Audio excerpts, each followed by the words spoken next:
Hello à tous, j'espère que vous allez bien. Alors permettez-moi de vous présenter ma recette du gâteau marbré au yaourt et à l'orange. Et vous allez m'excuser s'il vous plaît d'avoir sauté quelques étapes lors du montage. Alors voilà comment est-ce que je procède. Dans un bol, vous allez mélanger pour un gâteau 3 gros œufs, zeste de citron, sucre et vous allez y ajouter du sucre vanillé. Bon, là, j'ai fait une recette toute simple, archaïque, sans utiliser ni de batteuse classique, ni électrique, juste avec ma louche et un bol. Donc voilà, vous allez bien mélanger le tout. C'est vrai qu'il était difficile pour moi parce qu'en même temps, j'enregistre, en même temps, j'utilise ma main pour taper. Donc, c'était pas facile, mais je me suis battue à bien mélanger. Alors, voilà, avant d'y rajouter votre farine, n'oubliez pas d'ajouter un quart de verre de jus d'orange, un quart de verre d'huile, et également votre pot de yaourt. C'était cette étape précisément que j'ai sautée. Donc, vous faites bien le mélange. Après, vous ajoutez vos 3 verres de verre. Donc, pour un pot de sucre, utilisez 3 pots de farine pour éviter que votre gâteau soit excessivement sucré.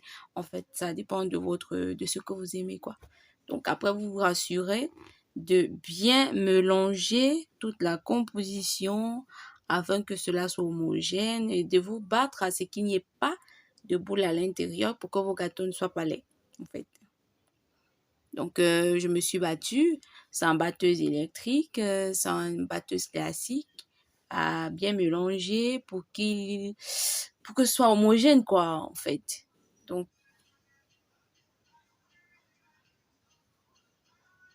voilà, je me suis battue jusqu'à ce que ça a donné une pâte, je ne sais pas si on appelle ça pâte, très homogène, légèrement lourde et qui forme un petit ruban. Donc, j'ai décidé de faire du gâteau marbré parce que euh, je voulais que mon gâteau soit beau. Mais le résultat, c'est vrai que le résultat n'a pas été très satisfaisant en termes de beauté, mais en termes de goût, il est à refaire, quoi. Donc, vous ajoutez juste une poudre de cacao dans une petite partie de votre premier mélange obtenu, ce qui va vous donner un semblant de chocolat avec lequel vous allez marbrer votre gâteau.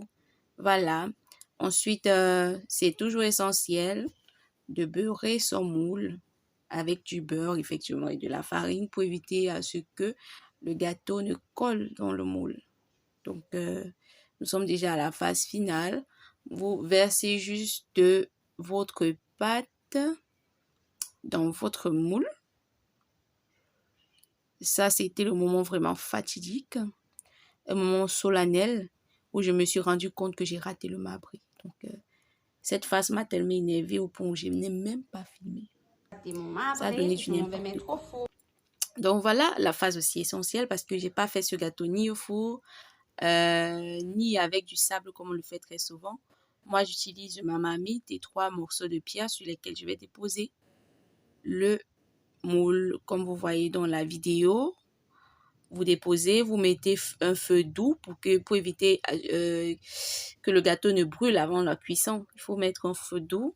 Ensuite, vous regardez de temps en temps et pour vérifier la cuisson, il suffit juste de tchouquer un peu le couteau à l'intérieur jusqu'à ce que ça va sortir propre. Ça va sortir sans obstacle. Et là, vous avez votre gâteau au yaourt et à l'orange. En fait, marbré. Bye bye. Et n'hésite pas de t'abonner. Bisous.